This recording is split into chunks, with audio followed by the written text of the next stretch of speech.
नमस्कार मेरे प्रिय विद्यार्थियों, मेरे विद्वान साथियों। मैं आपका दोस्त, आपका शिक्षक, आपका अध्यापक, आपका मार्गदर्शक आशीष शर्मा काव्य क्लासेस की ओर से आप सभी का एक बार फिर हार्दिक स्वागत करता हूं। कोटा संभाग पढ़ रहे थे। कोटा संभाग में दोस्तों हम नागपुर को अर्थात झालावाड़ को पढ़ चुके थे। झालावाड़ जिसे हम राजस्थान का नागपुर भी कहते हैं उसे पढ़ चुके थे। आज दोस्तों हम पढ़ेंगे राजस्थान का दूसरा खजुराहो, मिनी खजुराहो या हाड़ौती का खजुराहो, जिसे हम कहते हैं जिला बारां। जिला बारां जो वराहा नगरी के नाम से जाना जाता है, जिला बारां जो सहरिया जनजाति के लिए जाना जाता है, जिला बारां जो सीताबाड़ी मेले के लिए जाना जाता है, जिला बारां जो अपनी अनेक विशेषताओं को इतिहास के पन्नों पर समेटे हुए हैं। उन सभी विशेषताओं को इतिहास के पन्नों से आपके सामने प्रस्तुत कर रहा हूँ मैं, आपका दोस्त आशीष शर्मा, काव्य क्लासेस के ऑनलाइन मंच पर। चलिए दोस्तों शुरू करते हैं। जिला बारां हाड़ौती संभाग का दूसरा जिला है दोस्तों, जिला बारां।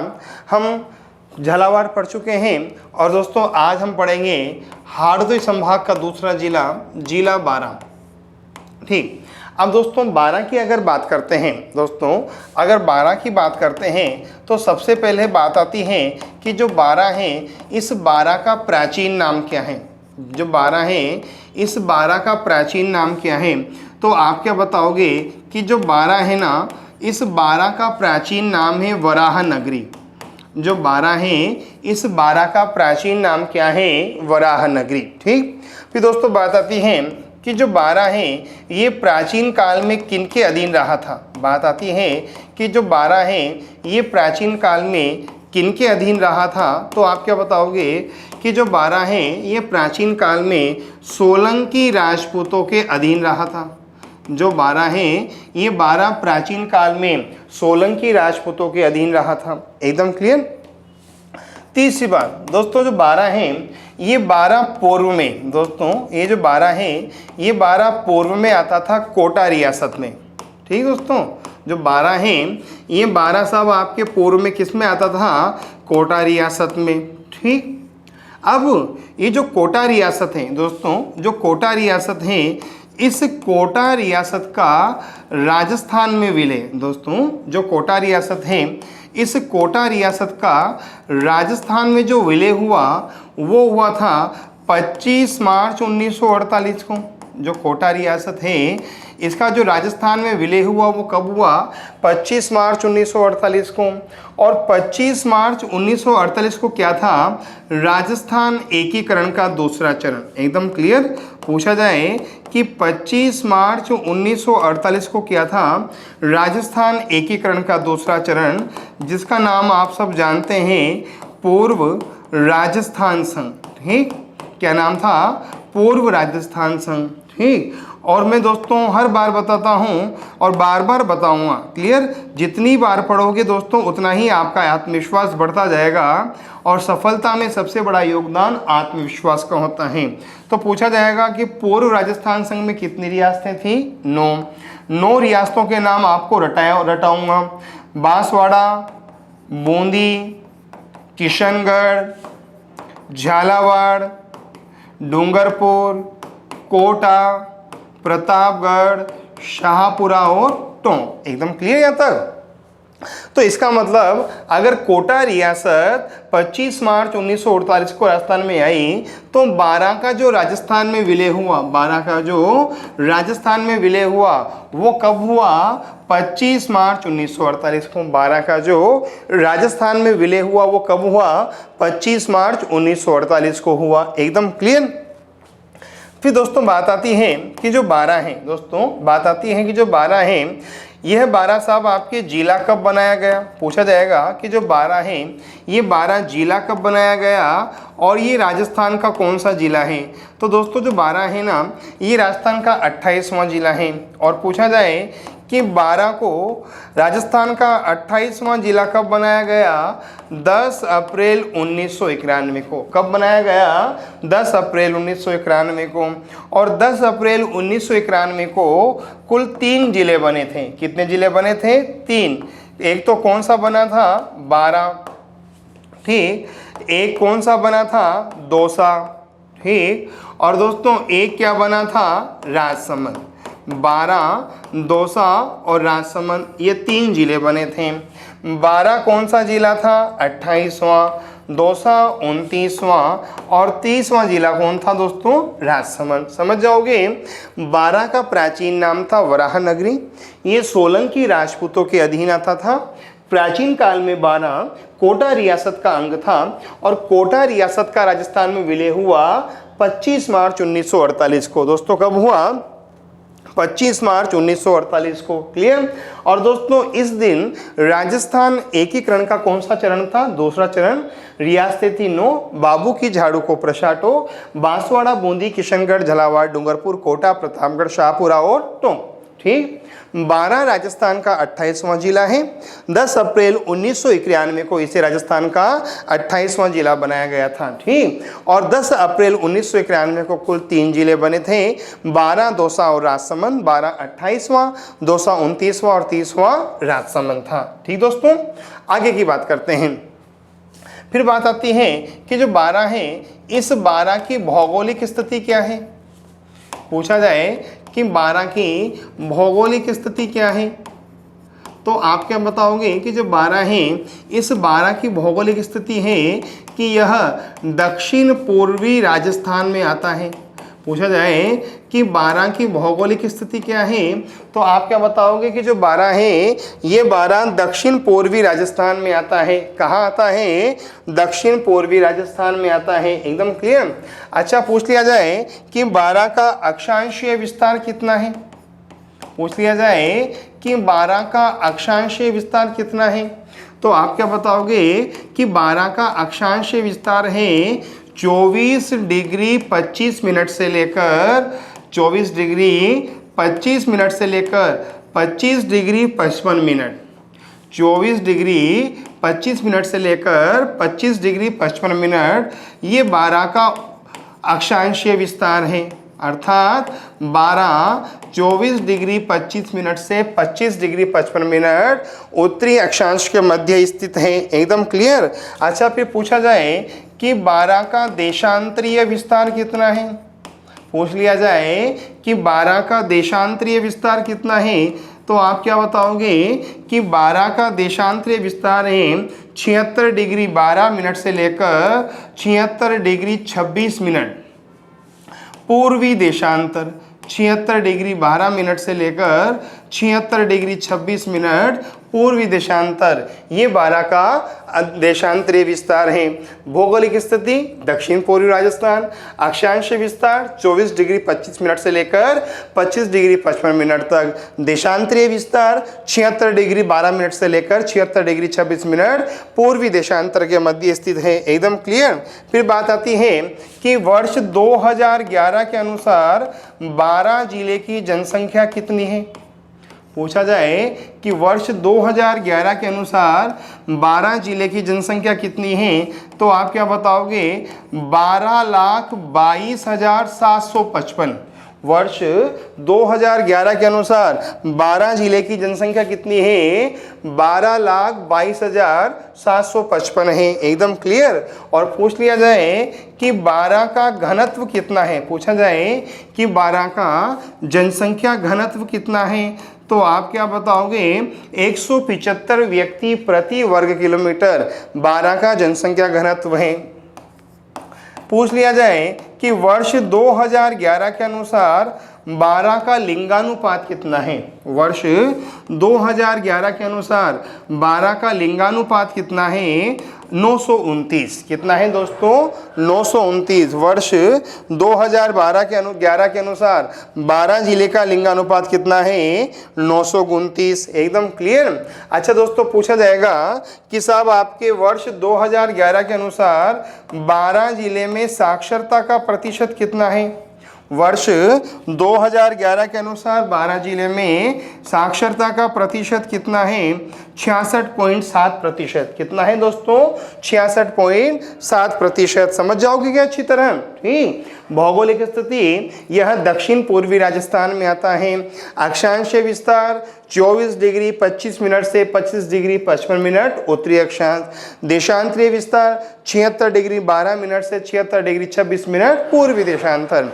जनसंख्या 12,22,755 वर्ष 2011 के अनुसार। ठीक, घनत्व 175 व्यक्ति प्रति वर्ग किलोमीटर, लिंगानुपात 929 और साक्षरता का प्रतिशत 66.7% यहाँ साक्षरता का प्रतिशत है। ठीक, अच्छा पूछा जाए कि 12 जिले का क्षेत्रफल कितना है, पूछा जाए कि 12 जिले का क्षेत्रफल कितना है, 6,992 वर्ग किलोमीटर। कितना? 6,992 वर्ग किलोमीटर 12 जिले का क्षेत्रफल है। समझ जाओगे क्या अच्छी तरह? ठीक, अच्छा पूछा जाए कि जो 12 है इस 12 जिले में वन क्षेत्र कितना है, पूछा जाए कि 12 जिले में वन क्षेत्र का प्रतिशत कितना है, तो आप क्या बताओगे? 31.67% 12 जिले में वन क्षेत्र फल है। ठीक, एक बार फिर रिवाइज कर लो, फिर हम आगे की चर्चा करेंगे। 12 का प्राचीन नाम क्या था? वराह नगरी। सोलंकी राजपूतों के अधीन रह चुका है। पहले ये कोटा रियासत में आता था। कोटा का राजस्थान में विलय कब हुआ था? 25 मार्च 1948।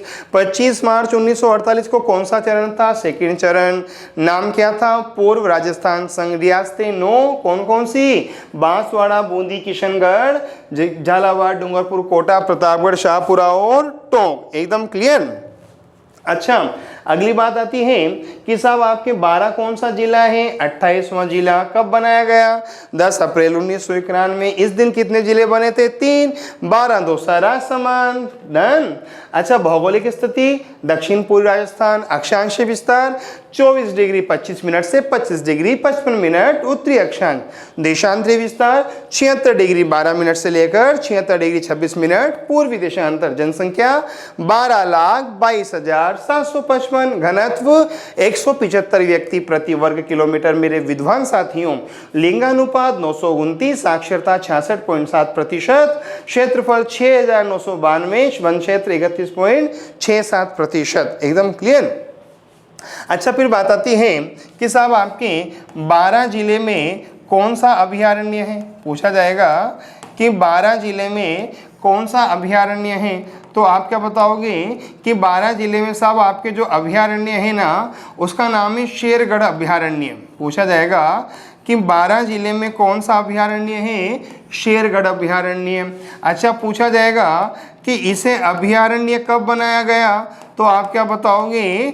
30 जुलाई 1983 को इसे अभयारण्य बनाया गया था। समझ जाओगे ना? 12 जिले में कौन सा अभयारण्य है? शेरगढ़ अभयारण्य। और इसे राज्य सरकार के द्वारा अभयारण्य कब बनाया गया? 30 जुलाई 1983 को। ठीक, अच्छा दोस्तों, पूछ लिया जाए कि 12 में शिकार निषिद्ध क्षेत्र कौन सा है? पूछ लिया जाए कि 12 में शिकार निषिद्ध क्षेत्र, पूछा जाए आपसे कि 12 में शिकार निषिद्ध क्षेत्र कौन सा है, तो आप क्या बताओगे कि 12 में जो शिकार निषिद्ध क्षेत्र है ना, वो है सोरसन। कौन सा है? सोरसन। अर्थात सोरसन में शिकार करने पर प्रतिबंध लगा हुआ है। तो शिकार निषिद्ध क्षेत्र कौन सा है? सोरसन। ये हर जिले में 1 या 2 क्षेत्र होते हैं जो शिकार निषिद्ध होते हैं।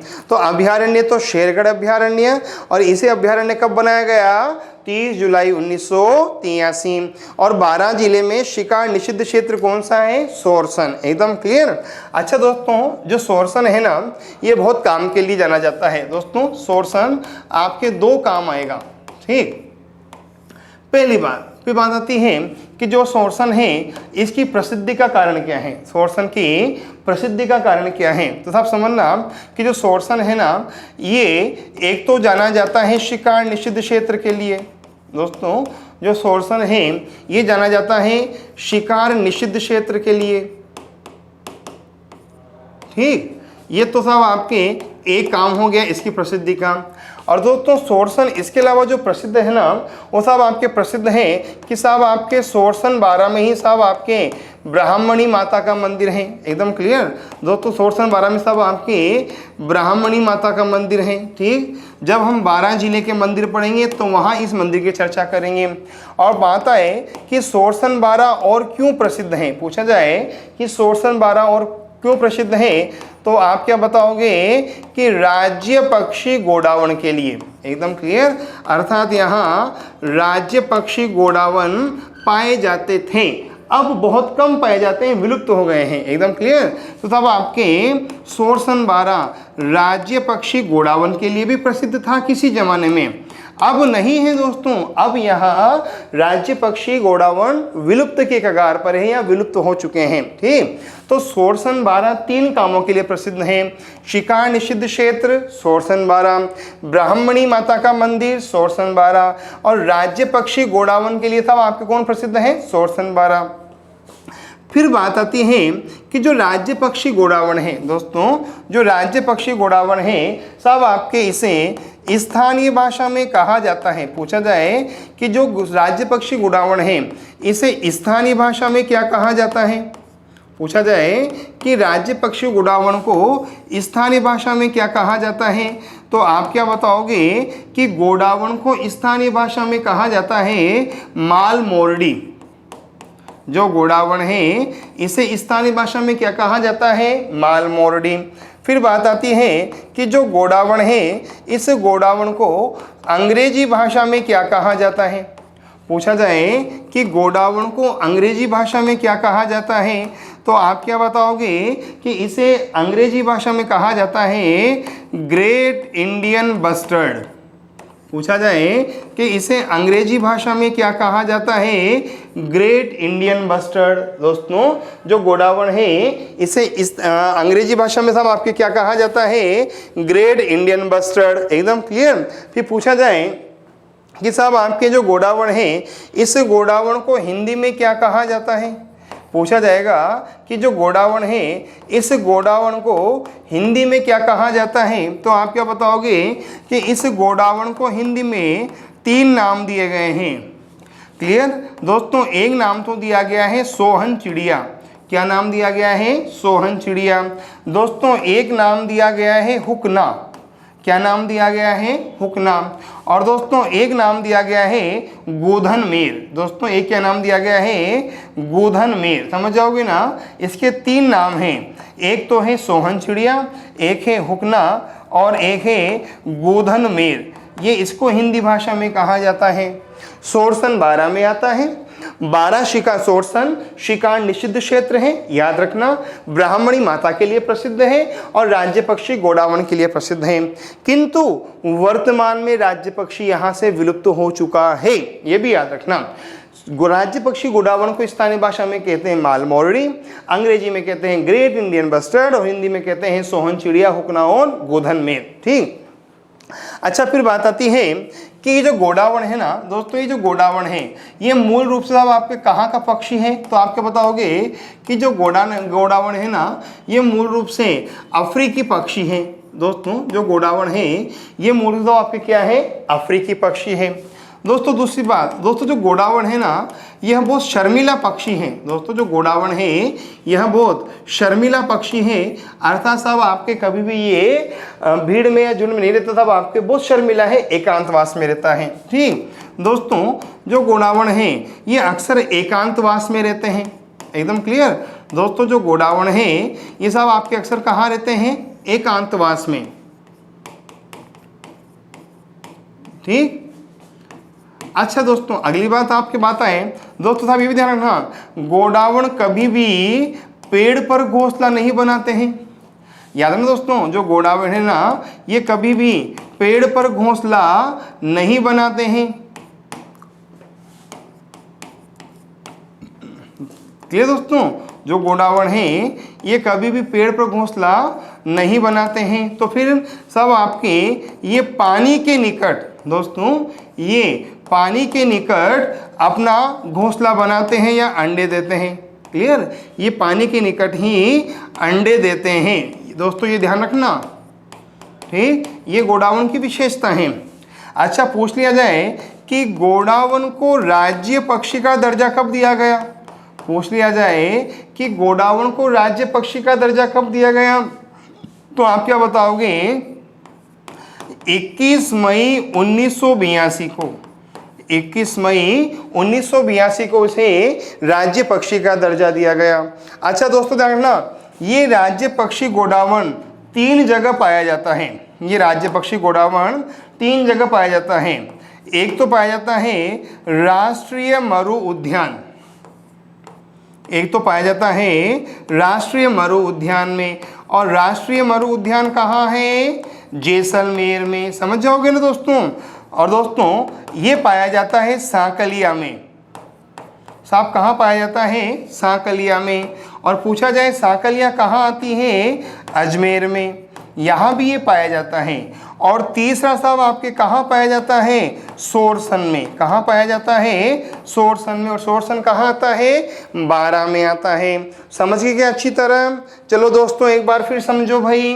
ठीक, बारां जिले में कौन सा अभ्यारण्य है? शेरगढ़ अभ्यारण्य। कब बनाया गया? 30 जुलाई 1983। बारां जिले में जो शिकार निषिद्ध क्षेत्र है उसे क्या कहते हैं? सोरसन। सोरसन जिला बारां। सोरसन कितने कामों के लिए प्रसिद्ध है भाई? 3। शिकार निषिद्ध क्षेत्र है, ब्राह्मणी माता का मंदिर है, और राज्य पक्षी गोडावण के लिए प्रसिद्ध है। राज्य पक्षी गोडावण को स्थानीय भाषा में क्या बोलते हैं? माल मोरनी। अंग्रेजी में ग्रेट इंडियन बस्टर्ड। हिंदी भाषा में सोहन, चिड़िया, हुकना और घूधन मेहर। क्लियर? अच्छा, ये मूल रूप से अफ्रीकी मूल का पक्षी है। शर्मिला होता है, एकांतवास में रहता है, पेड़ पर घोंसला नहीं बनाते हैं, पानी के निकट अपने अंडे देते हैं। ठीक, और पूछा जाए कि इसे राज्य पक्षी कब घोषित किया गया, तो आप क्या बताओगे? 21 मई 1982 को। ठीक, और गोडावण कितनी जगह पाया जाता है? 3 जगह। कहाँ कहाँ? एक तो कहाँ पाया जाता है दोस्तों? राष्ट्रीय मरु उद्यान जैसलमेर में। ठीक दोस्तों साहब, दूसरी ओर कहाँ पाया जाता है दोस्तों? ये आपके सांकलिया अजमेर में। और तीसरा कहाँ पाया जाता है? सोरसन बारां में। चलो क्या आगे दोस्तों अच्छी तरह? यहाँ तक कोई डाउट नहीं? चलो दोस्तों अगली बात करते हैं। ठीक, फिर बात आती है कि बारां जिले की प्रमुख जल परियोजनाएं कौन कौन सी हैं? ठीक, बारां जिले की प्रमुख जल परियोजनाएं कौन कौन सी हैं? पूछ लिया जाए कि बारां जिले की प्रमुख जल परियोजनाएं कौन कौन सी हैं। अर्थात जल परियोजनाओं का मतलब है कि बारां जिले में सिंचाई और पेयजल सुविधा के लिए कौन कौन सी साहब आपके परियोजनाएं बनाई गई हैं। एकदम क्लियर? तो दोस्तों अगर हम जल परियोजना की बात करें तो साहब आपके पहली का नाम है परवन नदी परियोजना। एक तो साहब कौन सी परियोजना है? परवन परियोजना। ये बारां जिले में है। ठीक दोस्तों, एक है साहब आपके दोस्तों रताई परियोजना। दोस्तों इन सभी परियोजनाओं से बारां जिले को पेयजल और सिंचाई सुविधा उपलब्ध कराई जाती है। साहब तीसरी कौन सी है? इकलेरा परियोजना। इकलेरा बांध परियोजना। इकलेरा बांध परियोजना। 3 बातें। अच्छा साहब आपके चौथी कौन सी है? अहमदी परियोजना। दोस्तों चौथी परियोजना कौन सी होगी? अहमदी परियोजना। ठीक, अच्छा दोस्तों 5वीं कौन सी होगी? विलास परियोजना। कौन सी होगी रे भैया? विलास परियोजना। समझ जाओगे क्या अच्छी तरह? दोस्तों बारां जिले को साहब आपके जो पेयजल और सिंचाई सुविधा उपलब्ध कराई जाती हैं वो साहब आपके किससे कराई जाती है दोस्तों? आपके परवन परियोजना से, रताई परियोजना से, इकलेरा बांध परियोजना से, अहमदी परियोजना से, विलास परियोजना से। एकदम क्लियर? और दोस्तों साहब आपके इसके अलावा अगर और देखा जाए तो छोटी मोटी परियोजनाएं भी साहब आपके यहाँ हैं। और दोस्तों यहाँ एक बांध है जिसका नाम है उम्मेद सागर बांध। कोई बड़ा बांध नहीं है दोस्तों, लेकिन छोटा सा बांध है जो साहब आपके सहायक बांध की श्रेणी में आता है। उम्मेद सागर बांध परियोजना।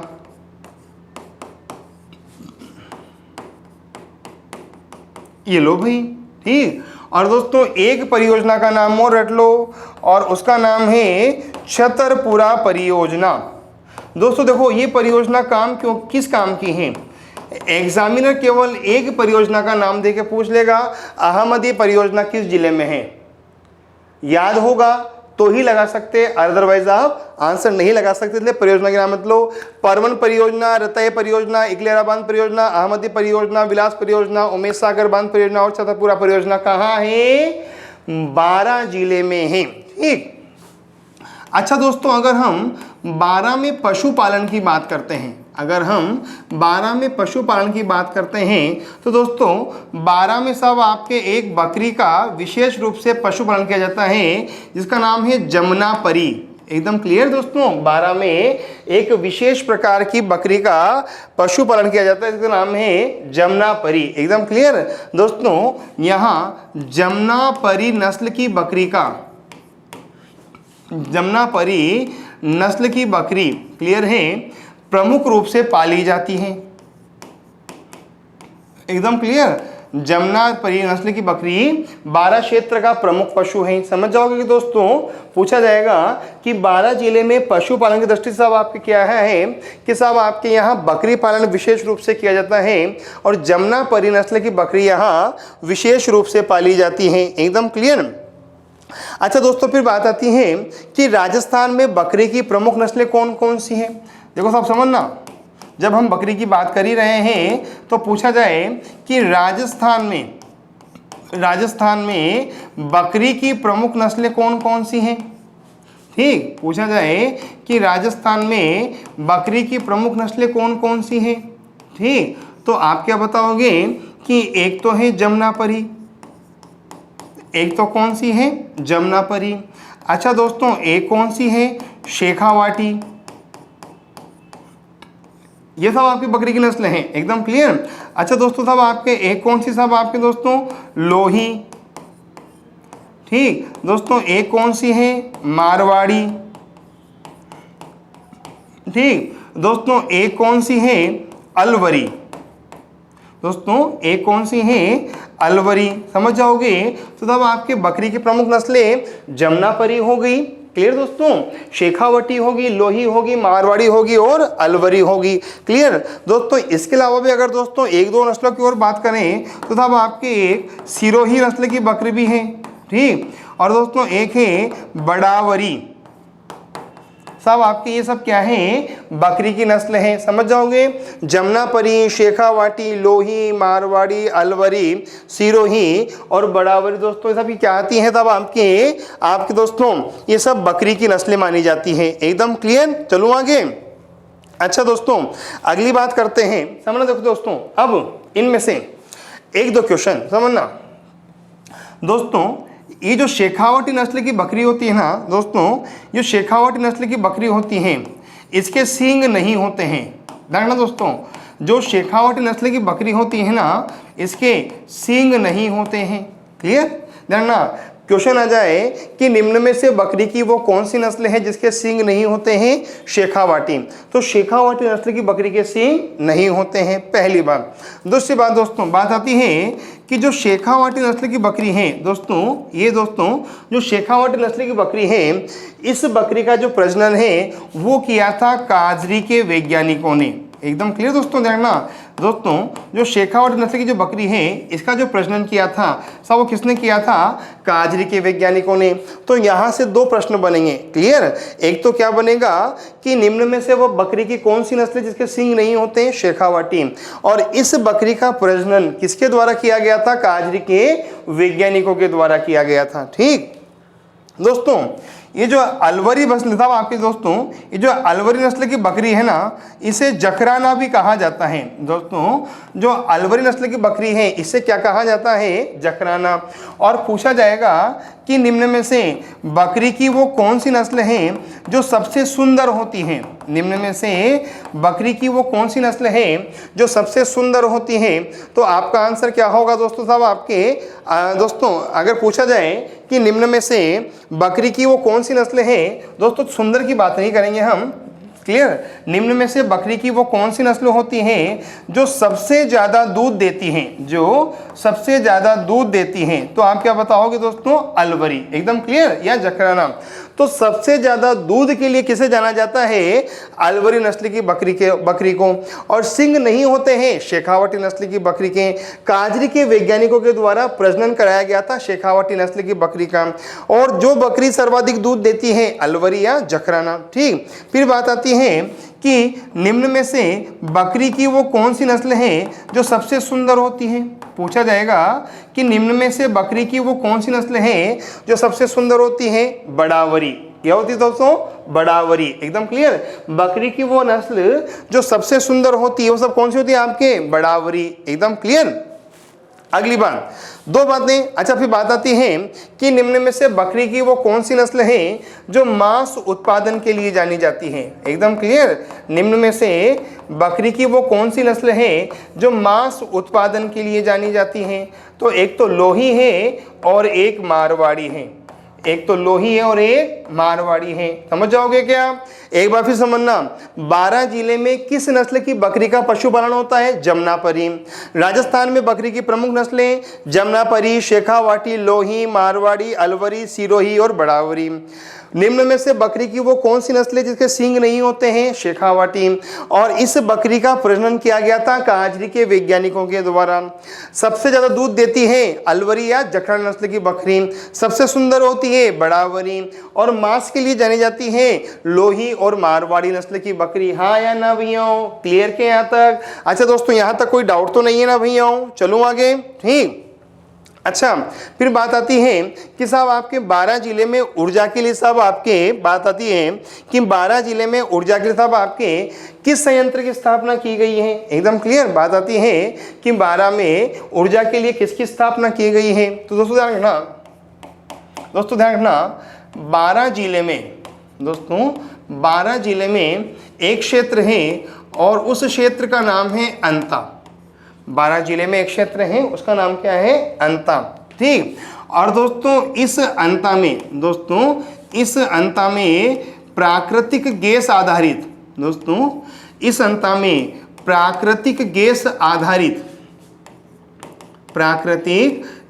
आधारित विद्युत संयंत्र की स्थापना की गई है। समझो दोस्तों, आपके इस अंतरा में प्राकृतिक गैस आधारित विद्युत संयंत्र की स्थापना की गई है।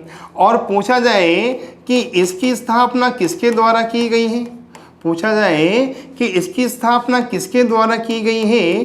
तो आप क्या बताओगे? एनटीपीसी के द्वारा। और एनटीपीसी का पूरा नाम है national thermal power corporation. NTPC का पूरा नाम नेशनल थर्मल पावर कॉरपोरेशन। ठीक। अच्छा साहब, आपकी तीसरी बात दोस्तों, जो ये अंता में साहब आपके प्राकृतिक गैस आधारित विद्युत संयंत्र है, ये केंद्र सरकार का विद्युत संयंत्र है, अर्थात ये केंद्र सरकार द्वारा संचालित है। समझ जाओगे दोस्तों, ये केंद्र सरकार द्वारा संचालित है। दोस्तों ये भी ध्यान रखना, अर्थात ये राज्य सरकार का उपक्रम नहीं है, यह केंद्र सरकार का उपक्रम है। ठीक। चौथी बात साहब आपकी, राजस्थान का प्राकृतिक गैस आधारित पहला विद्युत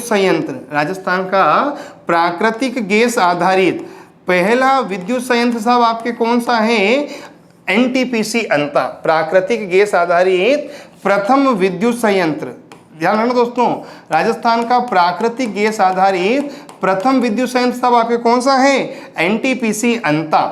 ठीक, समझ जाओगे। अच्छा, पूछा जाएगा कि अंता में साहब आपके जो गैस की सप्लाई है दोस्तों, जो अंता में गैस की आपूर्ति है वो किससे की जाती है? पूछा जाए कि अंता में जो गैस की आपूर्ति है वो किससे की जाती है, तो आप क्या बताओगे? HBJ पाइपलाइन से।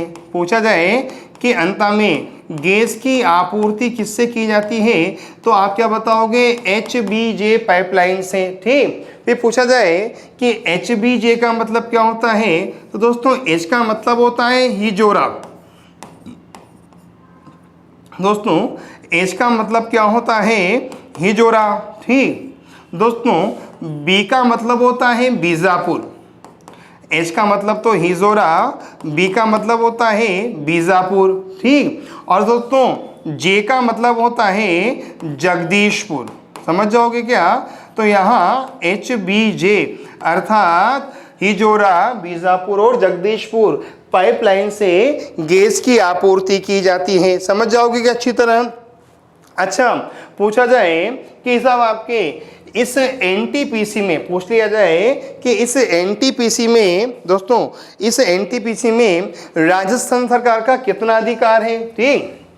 तो साहब दोस्तों समझना कि यहाँ साहब आपके जो राजस्थान सरकार है, जो राजस्थान का साहब आपके हिस्सा है ना, वो कितना है 28%, अर्थात इसमें राजस्थान की जो भागीदारी है वो कितनी है 28% भागीदारी है, समझ जाओगे।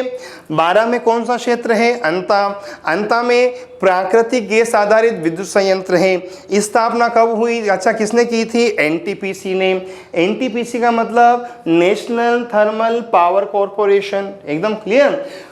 यह किसका उपक्रम है, केंद्र सरकार का। राजस्थान का प्राकृतिक गैस आधारित पहला प्रथम विद्युत संयंत्र कौन सा है, NTPC अंता। गैस की आपूर्ति कौन करता है, HPJ अर्थात हिजोरा, बीजापुर और जगदीशपुर। और इसमें साहब आपके राजस्थान का हिस्सा कितना है दोस्तों, तो आप क्या बताओगे कि इसमें राजस्थान का हिस्सा है दोस्तों 28%, एकदम क्लियर दोस्तों। चले दोस्तों आगे, हम 12 में सब आपके NTPC को पढ़ चुके हैं। अब हम बात करते हैं 12 जिले के परिवहन की। अब दोस्तों हम बात करते हैं 12 जिले में परिवहन की, ठीक। अब अगर दोस्तों परिवहन की बात करते हैं तो दोस्तों हम सबसे पहले बात करते हैं परिवहन के अंतर्गत राष्ट्रीय राजमार्ग की। जब अगर हम परिवहन की बात करते हैं तो सबसे पहले बात करेंगे राष्ट्रीय राजमार्ग की। अब दोस्तों ध्यान रखना, 12 जिले से 2 राष्ट्रीय राजमार्ग गुजरते हैं। एक का तो नाम है NH90, एक का तो नाम है NH90 और एक का नाम है NH76, एकदम NH90 और NH76, ये 12 से गुजरने वाले 2 राष्ट्रीय राजमार्ग हैं।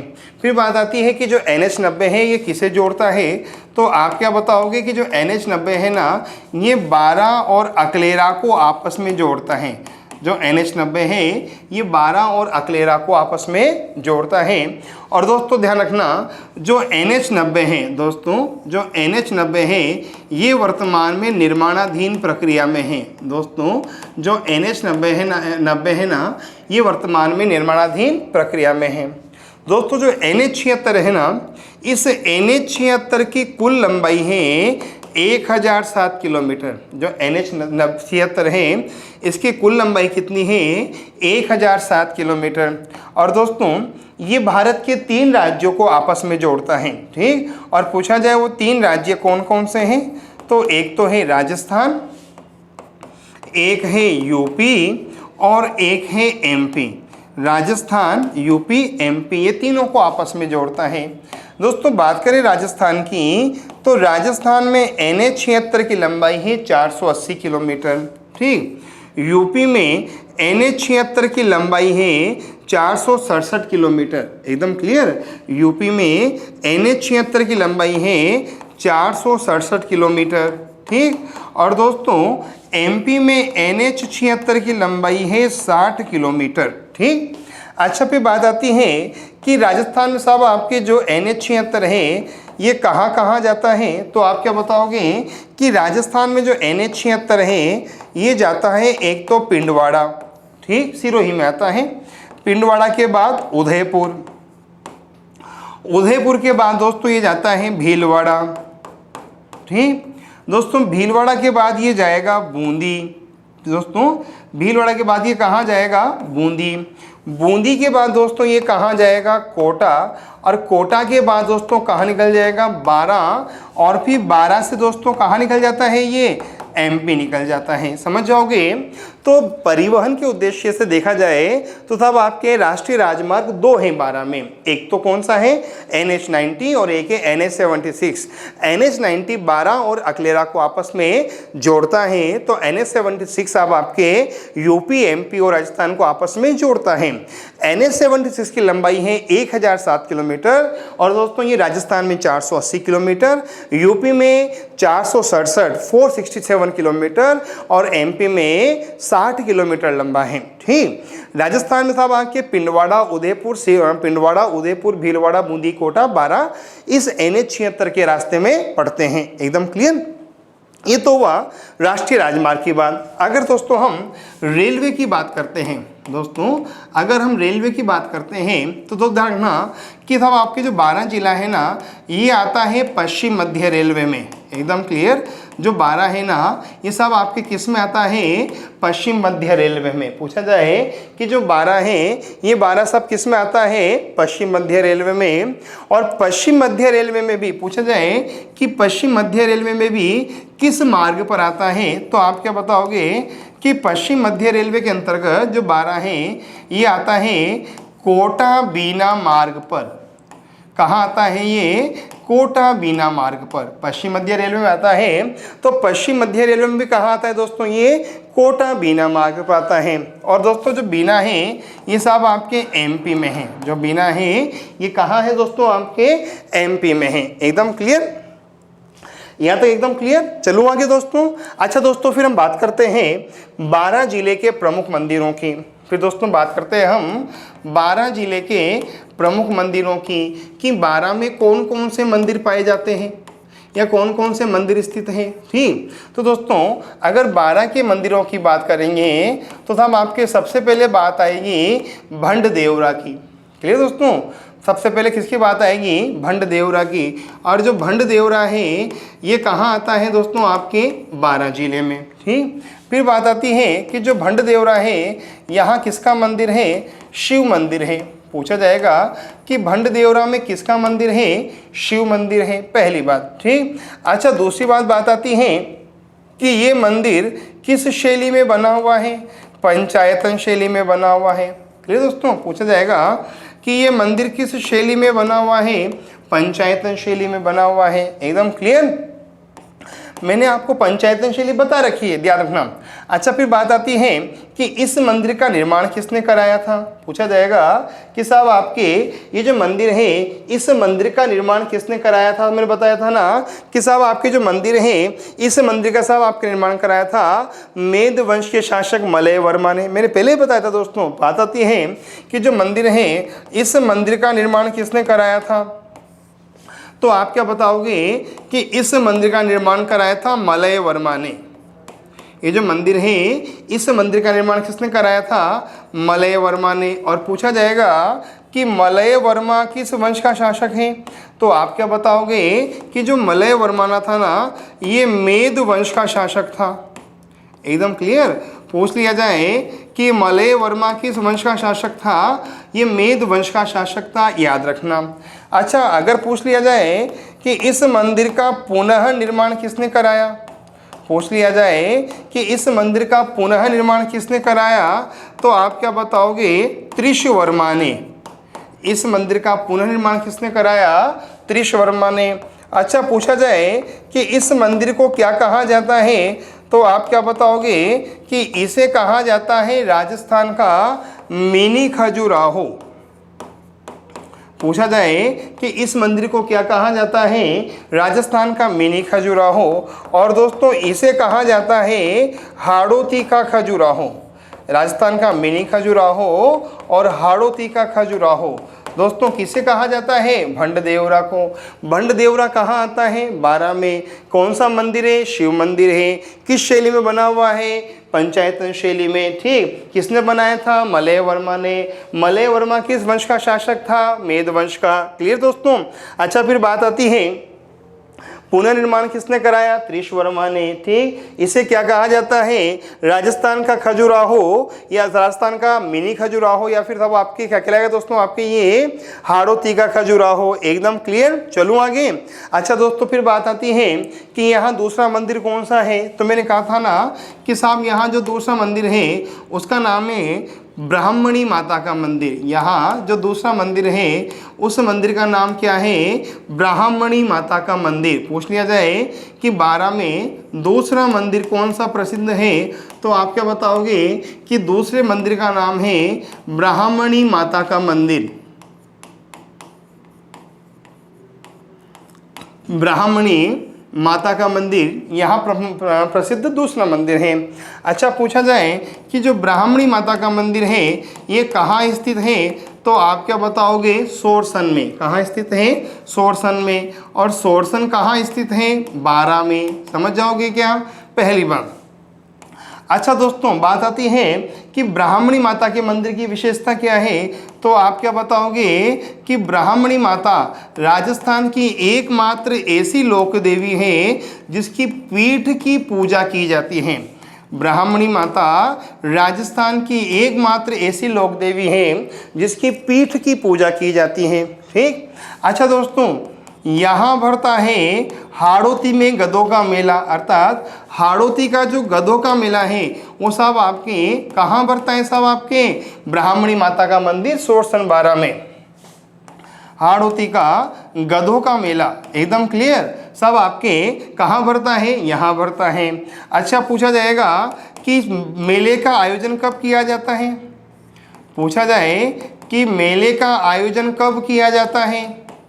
ठीक, तो दोस्तों आप क्या बताओगे कि जो मेले का आयोजन है ये किया जाता है माघ शुक्ल सप्तमी को। पूछा जाए कि मेले का आयोजन कब किया जाता है? माघ शुक्ल सप्तमी को किया जाता है। ब्राह्मणी माता का मंदिर सोरसन 12 में है। यहाँ पीठ की पूजा की जाती है, हाड़ौती में गधों का मेला भरता है और मेले का आयोजन कब होता है? माघ शुक्ल सप्तमी को। अच्छा दोस्तों, अगर पूछ लिया जाए कि अगर हाड़ौती का गधों का मेला यहाँ भरता है तो राजस्थान में गधों का मेला कहाँ भरता है? राजस्थान का गधों का मेला कहाँ भरता है? पूछ लिया जाए कि राजस्थान का जो गधों का मेला है ये कहाँ भरता है? पूछ लिया जाए आपसे कि हाड़ौती का गधों का मेला तो कहाँ भरता है दोस्तों? आपके सोरसन 12 में। तो राजस्थान का जो गधों का मेला है सब आपके ये कहाँ भरता है? तो आप क्या बताओगे? समझना दोस्तों, जयपुर जिला। कौन सा जिला? जयपुर जिला। जयपुर जिले में एक गांव है और उस गांव का साहब आपके क्षेत्र का नाम है लूणियावास। क्या नाम है? लूणियावास। और लूणियावास में भी एक गांव है दोस्तों, लूणियावास में भी एक गांव है और उस गांव का नाम है भावगढ़ बंधिया। गांव का नाम क्या है? भावगढ़ बंधिया गांव। क्लियर। और दोस्तों इस गांव में भरता है गधों का मेला। समझ जाओगे? तो हाड़ौती का गधों का मेला तो सोरसन 12 में और राजस्थान का गधों का मेला लूणियावास के भावगढ़ बंधिया गांव में जिला जयपुर में। एकदम क्लियर दोस्तों, ध्यान रखना। यहाँ सब आपके जो मेला भरता है ना दोस्तों, यहाँ जो मेला भरता है उस मेले का सब आपके जो आयोजन है वो कुम्हार जाति के द्वारा किया जाता है। क्लियर दोस्तों, इस मेले का जो आयोजन है वो कुम्हार जाति के द्वारा किया जाता है। ठीक। और पूछा जाए कि कुम्हार जाति के द्वारा इस मेले का आयोजन किया जाता है तो ये मेला किस देवी की स्मृति में भरता है? पूछा जाएगा कि ये मेला किस देवी की स्मृति में भरता है, तो आप क्या बताओगे कि कुम्हार जाति के द्वारा खनकानी देवी की स्मृति में इस मेले का आयोजन किया जाता है। समझ जाओगे ना? राजस्थान का गधों का मेला जिला जयपुर के लूणियावास गांव के भावगढ़ बंधिया में। ठीक। अच्छा, मेले का आयोजन कौन करती है? कुम्हार जाति। और कुम्हार जाति की कुल देवी कौन है? खनकानी देवी। और इस खनकानी देवी की स्मृति में गधों के मेले का आयोजन किया जाता है। एकदम क्लियर क्या? चलूँ आगे। अच्छा दोस्तों, तो जब हम गधों की बात कर ही रहे हैं तो दोस्तों ध्यान रखना, जब हम गधों की बात कर ही रहे हैं तो दोस्तों ये भी रखना, भारत के 5 राज्यों में गधों के अभ्यारण्य हैं। एकदम क्लियर, पूछा जाए कि भारत में गधों के अभयारण्य किन किन राज्यों में हैं, तो दोस्तों ध्यान रखना, वर्तमान में भारत के 5 राज्यों में गधों के अभयारण्य हैं। क्लियर। और दोस्तों उन 5 राज्यों में पहला राज्य कौन सा होगा? दिल्ली। कौन सा होगा? दिल्ली। दूसरा कौन सा होगा? गुजरात।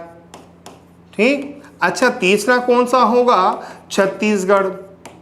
एक तो दिल्ली हो गया, एक गुजरात हो गया, छत्तीसगढ़ हो गया, एक कौन सा होगा? मध्य प्रदेश। ठीक। और एक कौन सा होगा? राजस्थान। एकदम क्लियर। भारत के इन 5 राज्यों में गधों के अभयारण्य हैं, दिल्ली, गुजरात, छत्तीसगढ़, मध्य प्रदेश और राजस्थान। पूछा जाए कि राजस्थान में साहब आपके कहाँ हैं? पूछा जाए कि राजस्थान में गधों का अभयारण्य कहाँ है, तो झुंझुनू जिले में है। किस जिले में है? झुंझुनू जिले में है। और झुंझुनू में भी कहाँ है, तो आप क्या बताओगे? डूंडलोद में है। झुंझुनू कहाँ है? डूंडलोद में है। समझ जाओगे क्या अच्छी तरह। ठीक। ब्राह्मणी माता, एक बार फिर समझना, ब्राह्मणी माता का मंदिर सोरसनबारा में, पूजा होती है पीठ की। हाड़ौती के गधों का मेला है, मेले का आयोजन होता है माघ शुक्ल सप्तमी को। राजस्थान में गधों का मेला लूणियावास में भरता है। एकदम क्लियर। अच्छा दोस्तों, इसके अलावा साहब आपके अगली बात करें तो गधों के अभयारण्य भारत के 5 राज्यों में है, दिल्ली, गुजरात, छत्तीसगढ़, मध्य प्रदेश और राजस्थान में। ठीक हो गए 2 मंदिर दोस्तों। इसके अलावा 12 में एक मंदिर और है, और उस मंदिर का नाम है मामा भांजा मंदिर। एकदम क्लियर दोस्तों। 12 में एक मंदिर और है, और उस मंदिर का नाम क्या है? मामा भांजा मंदिर। और पूछा जाए कि ये मंदिर साहब आपके कहाँ है? अटरू में। कहाँ है? अटरू में। और अटरू कहाँ आता है? 12 में। कहाँ आता है दोस्तों? 12 में। ठीक, समझ जाओगे। और दोस्तों इस मामा भांजे मंदिर की विशेषता क्या है कि इस मंदिर के निर्माण में चूने पत्थर का उपयोग नहीं किया गया है। पूछा जाए कि इस मंदिर की विशेषता क्या है, तो आप क्या बताओगे कि इस मंदिर के निर्माण में चूने पत्थर का उपयोग नहीं किया गया है। समझ जाओगे ना। इस मंदिर की विशेषता क्या है कि इस मंदिर में चूने पत्थर का उपयोग नहीं किया गया है। एकदम क्लियर। चलो आगे। अच्छा दोस्तों ध्यान रखना, दोस्तों एक बात और अच्छी तरह बता रहा हूँ। ठीक। राजस्थान में साहब आपके राजस्थान में 2 स्मारक ऐसे हैं जिनमें चूने पत्थर का उपयोग नहीं हुआ है। राजस्थान में 2 स्मारक ऐसे हैं जिनमें चूने पत्थर का उपयोग नहीं हुआ है। और दोस्तों एक तो है हवा महल। एक तो क्या है? हवा महल। क्लियर। और दोस्तों एक है जैसलमेर दुर्ग। हवा महल और जैसलमेर दुर्ग 2 ऐसे स्मारक हैं तब आपके जिनमें भी चूने पत्थर का उपयोग नहीं किया गया है। तो मामा भांजा मंदिर, हवा महल और जैसलमेर दुर्ग में चूने पत्थर का उपयोग नहीं किया गया है। कहाँ कहाँ नहीं किया गया है? मामा भांजे मंदिर में, हवा महल में और जैसलमेर दुर्ग में। क्लियर। अच्छा दोस्तों जब मामा भांजे की बात कर ही रहे हैं तो दोस्तों ध्यान रखना, पूछा जाए कि मामा भांजा मंदिर कहाँ है, तो 12 में है। और पूछ लिया जाए कि मामा भांजा कुआं कहाँ है, पूछ लिया जाए कि मामा भांजा कुआं कहाँ है, तो आप क्या बताओगे कि जो मामा भांजा कुआं है ना, ये है तिमनगढ़ में। जो मामा भांजा कुआं है ये कहाँ है? तिमनगढ़ में। और तिमनगढ़ कहाँ आता है? करौली में। तिमनगढ़ कहाँ आता है? करौली में। अच्छा पूछ लिया जाए कि साहब आपके मामा भांजा चौराहा कहाँ है, पूछ लिया जाए कि मामा भांजा चौराहा कहाँ है, तो आप क्या बताओगे कि जो मामा भांजा चौराहा है ये है झालावाड़ में। मामा भांजा चौराहा कहाँ है? झालावाड़ में। अच्छा फिर बात पूछा जाए कि तीर्थों का मामा किसे कहा जाता है, पूछ लिया जाए कि तीर्थों का मामा किसे कहा जाता है, तो आप जानते हो ना, बता दोगे ना भाई, पुष्कर। ठीक। और पूछ लिया जाए कि तीर्थों का भांजा किसे कहा जाता है, पूछ लिया जाए कि तीर्थों का भांजा किसे कहा जाता है, तो आप क्या बता दोगे भाई मेरे प्रिय विद्यार्थियों? सब जानते हो, मैंने बता रखा है, मचकुंड धौलपुर। किसे बताओगे? मचकुंड धौलपुर। समझ जाओगे क्या अच्छी तरह? मामा भांजा मंदिर बारां, मामा भांजा चौराहा झालावाड़, मामा भांजा कुआं तिमनगढ़, तीर्थों का मामा पुष्कर, तीर्थों का भांजा धौलपुर। एकदम क्लियर? चलो आगे दोस्तों। अच्छा दोस्तों, इसके अलावा साहब आपके छोटे छोटे मंदिर और हैं साहब आपके वहाँ, जिन मंदिरों के दोस्तों आप चाहो तो नाम लिख सकते हो। मैं साहब आपके लिख भी देता हूँ कि दोस्तों जो और अंदर साहब आपके अन्य मंदिर हैं वहाँ, उसमें है एक तो है गढ़गच्छ देवालय। क्लियर दोस्तों? जो छोटे छोटे मंदिर हैं उसमें एक तो है गढ़गच्छ देवालय है। क्लियर? एक है तेली मंदिर।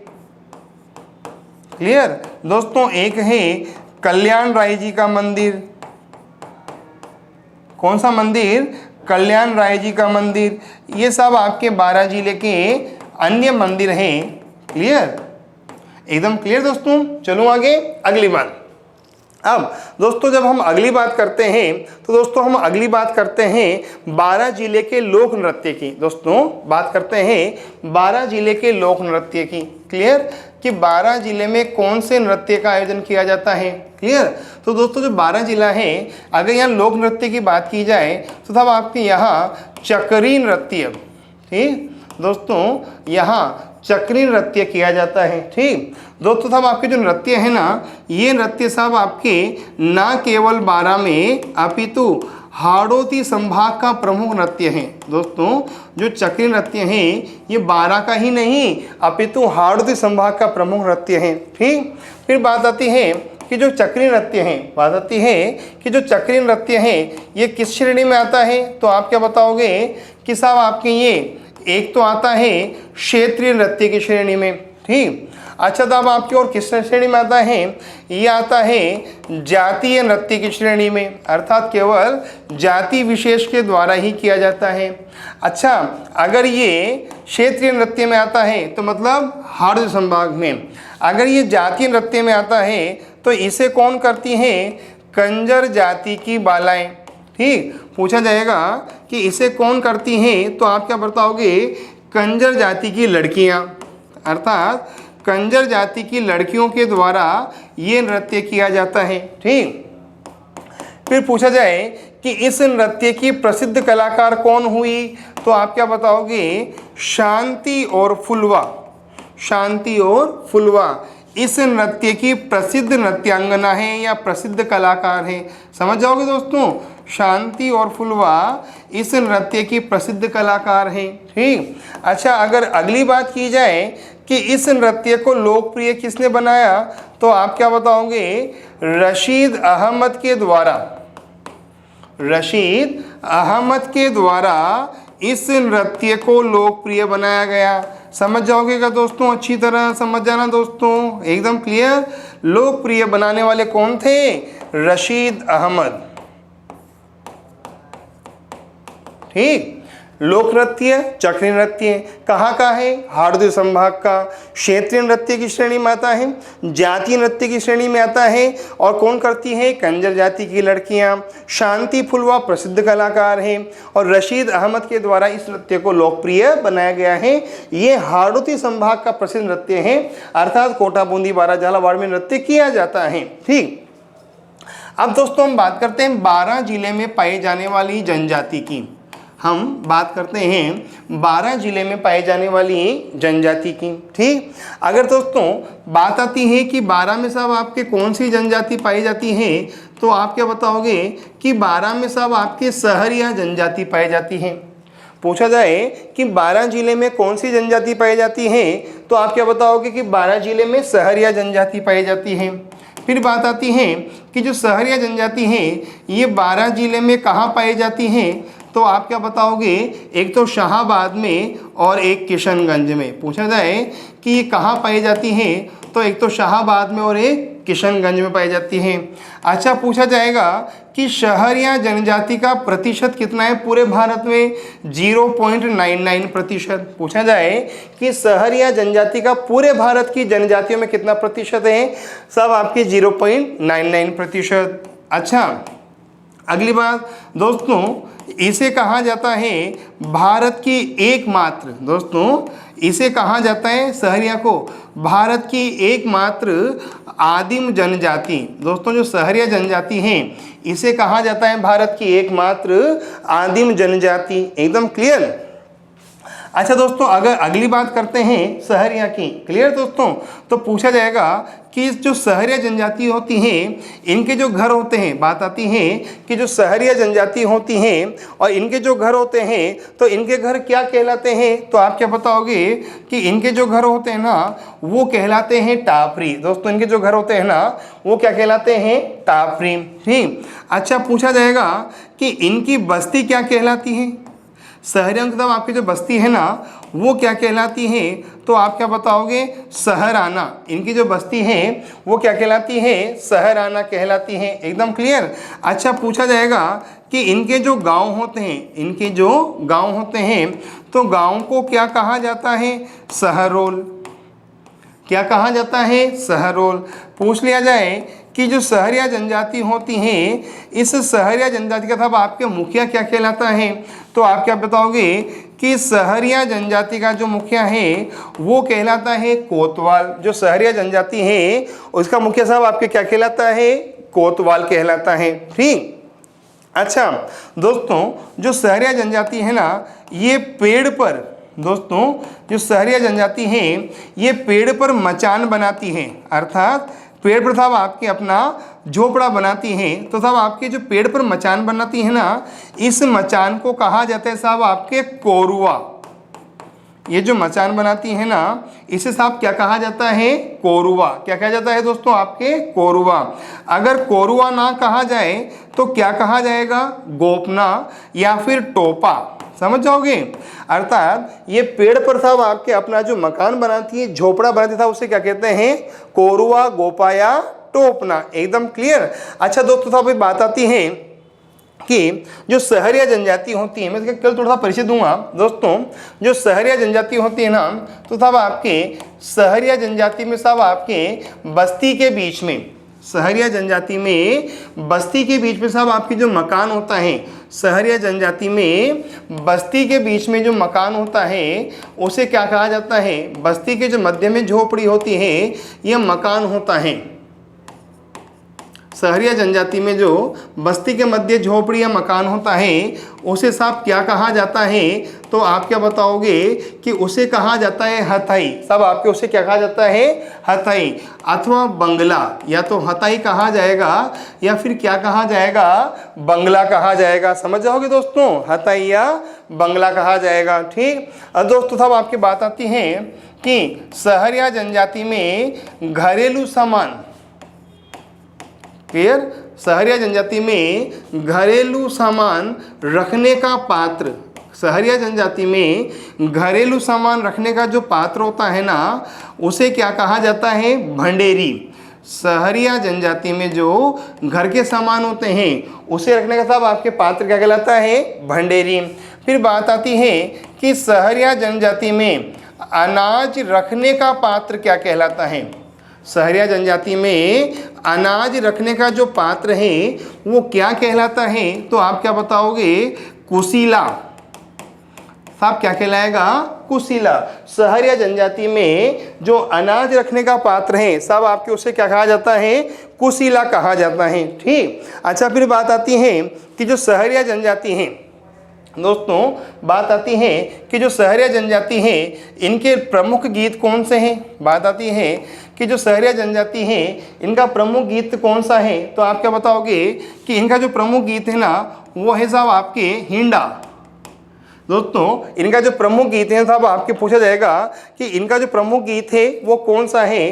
तो आप बताओगे कि इनका जो प्रमुख गीत है ना वो है हिंडा, और एक है तब आपके लेहंगी, और एक है आल्हा। हिंडा, लेहंगी और आल्हा इनके प्रमुख गीत हैं। हिंडा, लहंगी और आल्हा। अच्छा, पूछा जाएगा कि साहब आपके शहरी जनजाति साहब आपके नृत्य कौन कौन से हैं। पूछा जाए कि इनके नृत्य कौन कौन से हैं, तो दोस्तों इनके प्रमुख नृत्य में एक तो आता है फागी, एक आता है राई और एक आता है शिकार नृत्य। अर्थात फागी, राई और शिकार इनके प्रमुख नृत्य में सम्मिलित हैं। अच्छा दोस्तों, फिर बात आती है कि जो सहरिया जनजाति हैं इनका प्रमुख हथियार कौन सा है। पूछा जाए कि सहरिया जनजाति का प्रमुख हथियार कौन सा है, तो आप क्या बताओगे, कुल्हाड़ी। ठीक। पूछ लिया जाए कि सहरिया जनजाति का पवित्र वृक्ष कौन सा है। पूछ लिया जाए कि सहरिया जनजाति का पवित्र वृक्ष कौन सा है, तो आप क्या बताओगे, महुआ। सहरिया जनजाति का पवित्र वृक्ष कौन सा है, महुआ। समझ जाओगे अच्छी तरह।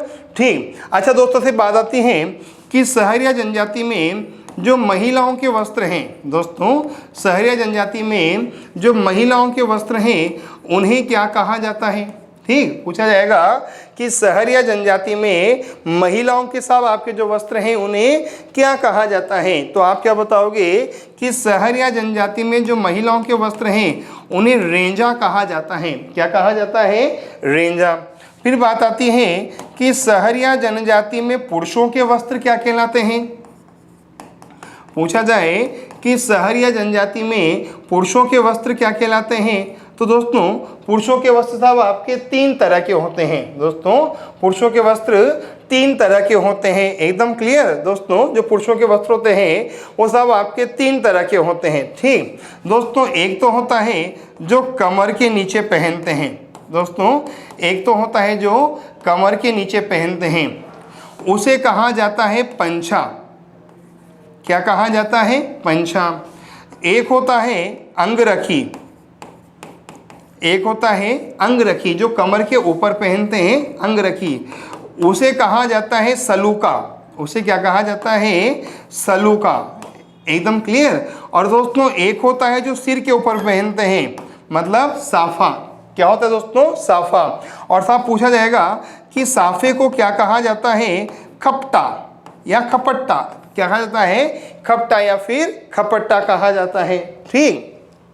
अच्छा दोस्तों, आप ध्यान रखना, सहरिया जनजाति में सामूहिक नृत्य की परंपरा नहीं है। ध्यान रखना, अर्थात पुरुष और महिला सामूहिक नृत्य नहीं करते हैं। सहरिया जनजाति में महिलाओं के नृत्य की परंपरा है, पुरुषों के नृत्य की परंपरा है, लेकिन सामूहिक नृत्य की परंपरा नहीं है। ठीक। अच्छा दोस्तों, सहरिया जनजाति में साहब आपके शरीर गुदवाने की परंपरा है। सहरिया जनजाति में शरीर गुदवाने की परंपरा है। एकदम क्लियर। जो साहब सहरिया जनजाति है इसमें शरीर गुदवाने की परंपरा है, लेकिन दोस्तों जो पुरुष हैं वो अपना शरीर नहीं गुदवाते हैं। अर्थात केवल महिलाओं में ही, सहरिया जनजाति की महिलाओं में ही साहब आपके शरीर को गुदवाने की परंपरा विद्यमान है। समझ जाओगे कि अच्छी तरह। एकदम क्लियर दोस्तों। और दोस्तों ये भी याद रखना कि जो सहरिया जनजाति है, इस सहरिया जनजाति में सब आपके धारी संस्कार की परंपरा है। सहरिया जनजाति में धारी संस्कार की परंपरा है। पूछा जाए कि साहब आपके धारी संस्कार क्या होता है, तो आप क्या बताओगे कि सहरिया जनजाति के लोग मरने वाले व्यक्ति, सहरिया जनजाति के लोग मरने वाले व्यक्ति की अस्थियों को, सहरिया जनजाति के लोग मरने वाले व्यक्ति की अस्थियों को साहब आपके 3 दिन बाद आपके साहब आपके या तो साहब आपके कपिल धारा में या फिर सीताबाड़ी में प्रवाहित करते हैं। और 3 दिन तक साहब आपके वो क्या करते हैं कि साहब आपके अनाज लेते हैं या आटा लेते हैं और उस आटे को साहब आपके 3 दिन तक रखते हैं। 3 दिन बाद जब उस आटे को देखते हैं तो साहब उसमें कुछ विशेष प्रकार की आकृतियां होती हैं, जिन आकृतियों को देखकर ये माना जाता है कि मरने वाले व्यक्ति का उस योनि में जन्म हुआ है। और 3 दिन बाद साहब आपके अस्थियों को प्रवाहित किया जाता है कपिल धारा में या फिर दोस्तों साहब आपके सीताबाड़ी में, और साहब इसे कहा जाता है धारी संस्कार। समझ जाओगे क्या अच्छी तरह। हाँ बरो भाई, एकदम क्लियर। जनजाति कौन सी? सहरिया, शाहाबाद, किशनगंज। परसेंटेज 99.99। एक बात, आदिम जनजाति और घर, बस्ती, गांव, ये आपको अच्छी तरह याद रखने हैं दोस्तों, ठीक। ये बहुत काम की बातें हैं। कला संस्कृति का विषय आपके एक साथ क्लियर हो रहा है, एकदम क्लियर दोस्तों। अच्छा दोस्तों, ये ध्यान रखना, आप सहरिया जनजाति में साहब आपके धार्य संस्कार की परंपरा है। अच्छा दोस्तों, एक बात और ध्यान रखना, वर्तमान में एक संस्था है दोस्तों, वर्तमान में एक संस्था है और उस संस्था का नाम है संकल्प। दोस्तों, वर्तमान में एक संस्था है और उस संस्था का नाम है संकल्प, और ये संकल्प नामक संस्था साहब आपके दोस्तों सहरिया जनजाति के साहब आपके क्षेत्र के लिए काम कर रही है, उनके विकास के लिए काम कर रही है। समझ जाओगे, सहरिया जनजाति में साहब आपके संकल्प नामक संस्था है जो इनके विकास के लिए काम कर रही है, ठीक। अच्छा, बात करते हैं दोस्तों हम 12 जिलों की मस्जिद की, एकदम क्लियर दोस्तों। हम बात करते हैं 12 जिले की मस्जिद की, तो साहब आपके ध्यान रखना, 12 जिले में साहब आपके 2 मस्जिद हैं। एक तो है जामा मस्जिद दोस्तों, एक तो है जामा मस्जिद, ठीक, और दोस्तों एक है 12 भाइयों की मस्जिद, एकदम क्लियर दोस्तों। एक तो है जामा मस्जिद और एक है 12 भाइयों की मस्जिद। यहाँ 2 मस्जिद है दोस्तों, एक तो जामा मस्जिद है और एक है 12 भाइयों की मस्जिद। समझ जाओगे कि अच्छी तरह। और दोस्तों माना जाता है कि जामा मस्जिद राजस्थान की सबसे बड़ी मस्जिद है दोस्तों।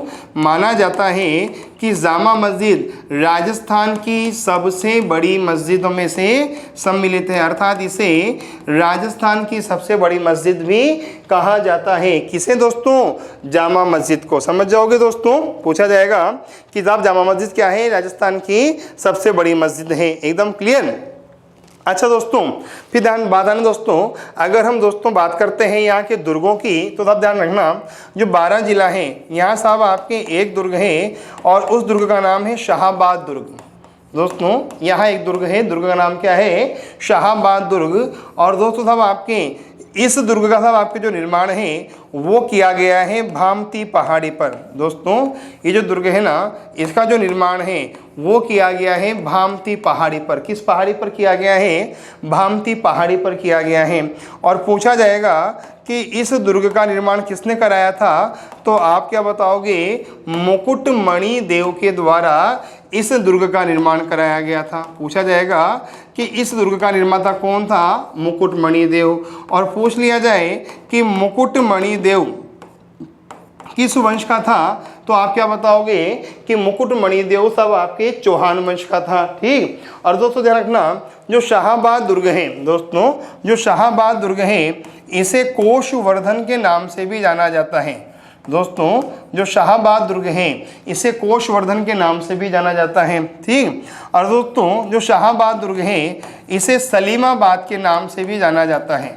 इसका एक नाम क्या होगा? सलीमाबाद। और दोस्तों इस दुर्ग को जो सलीमाबाद का नाम दिया था वो दिया था शेर शाह सूरी ने। इस दुर्ग को जो सलीमाबाद का नाम दिया था वो किसने दिया था? शेर शाह सूरी ने। समझ जाओगे दोस्तों, इस दुर्ग को साहब आपके जो सलीमाबाद का नाम दिया था वो किसने दिया था? शेर शाह सूरी ने दिया था। समझ जाओगे कि अच्छी तरह, ठीक। अच्छा दोस्तों, फिर बात आती है कि साहब आपके जो शाहाबाद, दोस्तों फिर बात आती है शाहाबाद दुर्ग हो गया भामती पहाड़ी पर, मुकुटमणि देव निर्माता हो गए, कोशवर्धन और सलीमाबाद कहलाता है। इस दुर्ग की जो विशेषता है वो हम दुर्ग वाले वीडियो में पढ़ेंगे, यहाँ तो दोस्तों हम केवल जिले को पढ़ रहे हैं, ठीक। अच्छा दोस्तों, पूछा जाएगा कि साहब आपके 12 जिले का प्रमुख लोक नाट्य कौन सा है? पूछा जाएगा कि 12 जिले का प्रमुख लोक नाट्य कौन सा है, तो आप क्या बताओगे कि 12 जिले का जो प्रमुख लोक नाट्य है वो है धनुष लीला। दोस्तों 12 जिले का जो प्रमुख लोक नाट्य है वो है धनुष लीला। और दोस्तों इसका आयोजन किया जाता है अटरू में। साहब कहाँ किया जाता है? अटरू में। 12 जिले का साहब आपके जो प्रमुख लोक नाट्य वो कौन सा है? धनुष लीला। और इसका आयोजन कहाँ किया जाता है? अटरू में, ठीक। अगर दोस्तों हम 12 जिले के मेलों की बात करें कि 12 जिले में कौन से मेले भरते हैं, तो दोस्तों एक तो भरता है सीताबाड़ी का मेला। दोस्तों ध्यान रखना, एक तो भरता है सीताबाड़ी का मेला, ठीक। 12 जिले में अगर मेलों की बात करें, एक तो भरता है सीताबाड़ी का मेला और दोस्तों एक भरता है साहब आपके कपिलधारा का मेला। 12 जिले की अगर मेले की बात करें तो एक तो भरता है सीताबाड़ी का मेला और एक भरता है कपिलधारा का मेला। अर्थात दोस्तों कपिलधारा बोलो या कपिल मुनि बोलो, कपिलधारा का मेला भरता है। एकदम क्लियर। अच्छा, पूछा जाएगा कि जो कपिलधारा का मेला है ये कब भरता है, तो आप क्या बताओगे? कार्तिक पूर्णिमा को। जो कपिलधारा का मेला है ये कब भरता है? कार्तिक पूर्णिमा को। और सीताबाड़ी का मेला कब भरता है, तो आप क्या बताओगे? वैशाख पूर्णिमा को। पूछा जाए कि सीताबाड़ी का मेला कब भरता है, तो आप क्या बताओगे? सब आपके कब भरता है दोस्तों? वैशाख पूर्णिमा को भरता है। ठीक, तो दोस्तों सीताबाड़ी का मेला हो गया और एक साहब आपके कपिलधारा का मेला हो गया। ठीक, इसके अलावा दोस्तों साहब आपके 12 में एक मेला और भरता है जो बहुत प्रसिद्ध है। दोस्तों इसके अलावा 12 में एक मेला और भरता है जो बहुत प्रसिद्ध है, बताना उचित भी है। ठीक, और दोस्तों उस मेले का नाम है डोल मेला। दोस्तों 12 में एक मेला और भरता है और दोस्तों उस मेले का नाम है डोल मेला। एकदम क्लियर। ये सब आपके 12 का प्रसिद्ध मेला है। और पूछा जाए कि डोल मेले का आयोजन कब किया जाता है, तो दोस्तों आप क्या बताओगे कि जो डोल मेला है इसका आयोजन किया जाता है भाद्र शुक्ल एकादशी को। पूछा जाए कि डोल मेले का आयोजन कब किया जाता है, तो आप क्या बताओगे? भाद्र शुक्ल एकादशी को। एकदम क्लियर।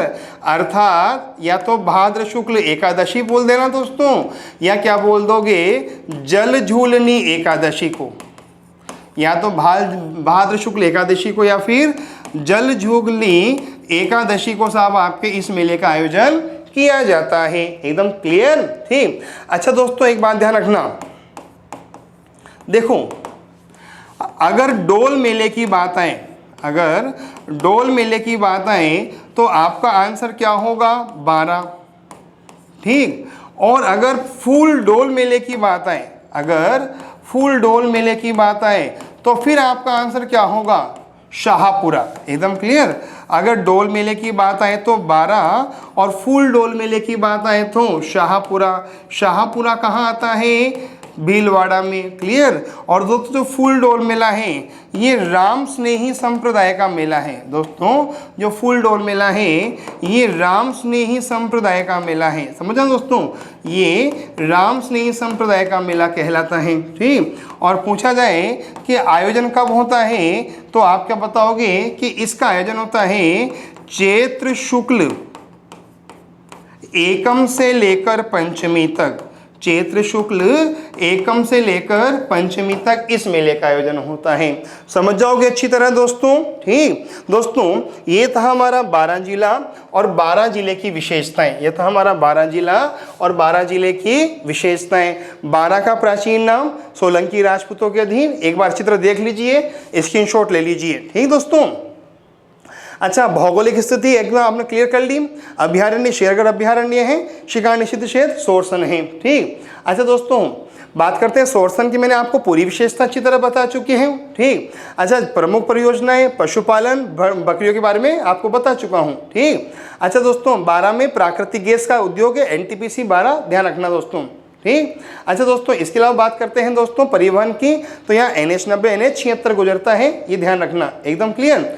प्रमुख मंदिर मैंने आपको अच्छी तरह बता दिए हैं। ब्राह्मणी माता का मंदिर है, बाकी मंदिर आप दोस्तों देख लेना। गधों के अभ्यारण्य है। ठीक, मामा भांजा का मंदिर है। दोस्तों आप स्क्रीनशॉट आराम से ले लीजिए इनके। ठीक, लोक नृत्य चक्री नृत्य है, क्षेत्रीय नृत्य, जाति नृत्य, जनजाति दोस्तों बता चुका हूँ मैं। जनजाति में कौन सी होगी? सहरिया। सहरिया की पूरी विशेषता हमने पढ़ ली है। ठीक, देख लीजिए आराम से, स्क्रीनशॉट ले लीजिए। ठीक, मस्जिद जामा मस्जिद और 12 भाइयों की मस्जिद है। दुर्ग के बारे में चर्चा कर चुके हैं। दुर्ग वाला वीडियो आपको अलग पढ़ाया जाएगा जब शाहबाद दुर्ग की विशेषताएं बताई जाएगी। ठीक, अच्छा दोस्तों इसके अलावा डोल मेले के बारे में हम चर्चा कर चुके हैं। दोस्तों ये था हाड़ौती संभाग का दूसरा जिला 12, वरहा नगरी 12, सीताबाड़ी 12, कपिल मुनि का मेला 12। उम्मीद करता हूं दोस्तों मेरी ओर से किया गया ये प्रयास आपको सार्थक लगा होगा। अगर दोस्तों आपको मेरा प्रयास सार्थक लग रहा हो तो अधिक से अधिक संख्या में कमेंट करके दोस्तों मुझे प्रेरित करें और अच्छा वीडियो बनाने के लिए।